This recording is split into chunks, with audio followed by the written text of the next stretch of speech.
बालमित्रांनो, हां कोणी नाही असं मॅम तुम्ही इथे एकटाच आहात बोला. नमस्ते बालमित्रांनो, कसे आहात? मजेत आहात ना? चला तर आज आपण इयत्ता तिसरी विषय गणित यामधील उभी मांडणीची बेरीज कशी करणार आहोत ते पाहणार आहोत. या अगोदर तुम्ही बेरीज केली की नाही? बेरीज म्हणजे काय करायचं असतं बरं? बरोबर, बेरीज म्हणजे आपल्याला 2 अंक मिळवायचे असतात. मग एक मी तुम्हाला तोंडी उदाहरण विचारते, तुम्ही मला सांगाल ना उत्तर? तर मला सांगा, माझ्याजवळ 3 चॉकलेट आहेत आणि सोनूने मला 2 चॉकलेट दिले आहेत, तर माझ्याजवळ किती चॉकलेट आहेत बरं? छान, 5. बरोबर उत्तर दिले तुम्ही. काय शाळेचं नाव घ्यायचंय, कसं राहणार? हां घ्या ना शाळेचं. बरोबर. तर दोदडगावच्या शाळेतल्या विद्यार्थ्यांनी अगदी बरोबर उत्तर दिले. माझ्याजवळ 5 चॉकलेट आहेत. बरोबर उत्तर दिल्यामुळे तुम्हाला काय टाळ्या वाजवा सर्वांनी.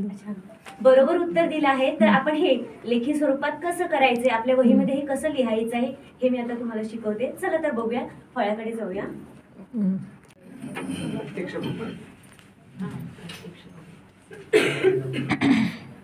तर आपण 3 अंकी संख्यांची बेरीज करणार आहोत. याच्यामध्ये 3 अंकी संख्यांची बेरीज करताना आपल्याला याची मांडणी एकक, दशक आणि शतक स्वरूपात करावी लागते. चला तर पहिली आपण काय करूया, चौकट टाकून घेऊया आणि मग आपण बेरीज सुरुवात करूया. तर त्यासाठी आधी आपण करणार आहोत एकक. मॅम तुम्ही लेफ्ट हँडेड आहात तर तुम्ही या साईडला उभे राहा, ते तुम्हाला सोपं जाईल असं मला वाटतं. हां तर हे आपण आखून घेऊया. तर आता मी पहिली संख्या सांगते तुम्हाला, 345 अधिक 34. तर आपण 345 लिहिणार आहोत. 3 शतक 4 दशक 5 एकक अधिक 34 म्हणून 34 मध्ये येणार 3 दशक 4 एकक. तर आता आपण बेरीजची सुरुवात कशी करणार आहोत, एककापासून. म्हणून पहिल्यांदा आपण बेरीज कोणाची करणार आहोत, 5 एकक अधिक 4 एकक. मग 5च्या पुढे आपल्याला पुढे मोजून बेरीज करायची आहे. तर 5च्या पुढे 4 बोटं मोजायची आपल्याला. 6 7 8 9 म्हणून आपलं उत्तर काय येणार आहे, 9 एकक.